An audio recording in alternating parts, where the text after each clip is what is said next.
அதிமுகவில் உட்கட்சி பூசல், டெல்லி செல்லும் இபிஎஸ்.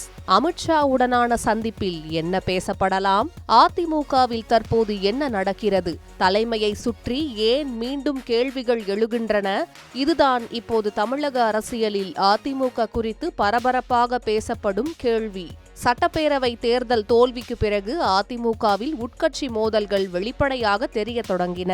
கட்சியின் பல்வேறு தரப்பினரும் தங்களது அதிருப்தியை மறைமுகமாகவும் நேரடியாகவும் வெளிப்படுத்தி வருகின்றனர். முன்னாள் அமைச்சர் எஸ்.பி. வேலுமணி தனது ஆதரவாளர்களை ஒருங்கிணைத்து வருவதாகவும், முன்னாள் அமைச்சர் சி.வி. சண்முகம் தனது ஆதரவாளர்களை கட்சியிலிருந்து விலக செய்து வருவதாகவும் அரசியல் வட்டாரங்களில் பேசப்பட்டு வரும் நிலையில், கட்சிக்குள் புதிய அதிகார போட்டி உருவாகிறதா என்ற கேள்வியும் எழுந்துள்ளது.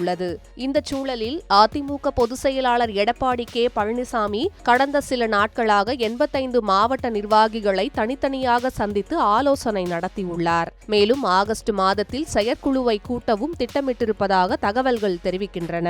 இதற்கிடையில் முன்னாள் அமைச்சர்கள் உள்ளிட்ட 6 எம்எல்ஏக்கள் ராஜினாமா செய்து தமிழக வெற்றிக் கழகத்தில் இணைந்தது அதிமுகவுக்கு மிகப்பெரிய அரசியல் பின்னடைவாக கருதப்படுகிறது. ராஜினாமா செய்த எம்எல்ஏக்கள் மீது சட்ட நடவடிக்கை எடுக்க வேண்டும் என்ற முயற்சியிலும் பழனிசாமி இருப்பதாகவும், அதேபோல தமிழக வெற்றிக் கழகம் தொடர்பாகவும் டெல்லி மட்டத்தில் ஆலோசனைகள் நடைபெற்று வருவதாகவும் கூறப்படுகிறது.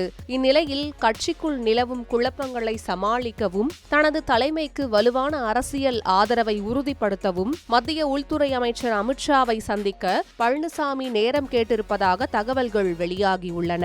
கடந்த ஜூலை 22ஆம் தேதியே இந்த சந்திப்பை நடத்த திட்டமிடப்பட்டிருந்தது. ஆனால் ஜூலை 24ஆம் தேதி அமித்ஷாவின் தமிழகம் மற்றும் புதுச்சேரி பயணம் திட்டமிடப்பட்டிருந்ததால் பழனிசாமியின் டெல்லி பயணம் ஒத்திவைக்கப்பட்டது. அதன் பிறகு நீட் விவகாரம் தொடர்பான டெல்லி போராட்டங்கள் மற்றும் நாடாளுமன்ற கூட்டத்தொடர் காரணமாக அமித்ஷாவின் நிகழ்ச்சி நிரலிலும் மாற்றம் ஏற்பட்டதாக தகவல்கள் வெளியாகியுள்ளன. இப்போது நாடாளுமன்ற கூட்டத்தொடர் முடிந்த நிலையில் மீண்டும் அமித்ஷாவிடம் நேரம் கோரப்பட்டுள்ளதாகவும், ஆகஸ்ட் 2வது வாரத்தில் இந்த சந்திப்பு நடைபெற வாய்ப்புள்ளதாகவும் அதிமுக வட்டாரங்கள் தெரிவிக்கின்றன.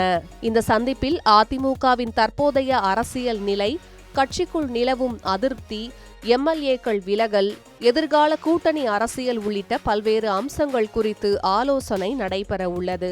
அமித்ஷா இபிஎஸ் சந்திப்பு அதிமுகவின் அடுத்த கட்ட பாதையை தீர்மானிக்குமா அல்லது உட்கட்சி பூசலுக்கு முற்றுப்புள்ளி வைக்குமா என்பதை பொறுத்திருந்து பார்க்கலாம்.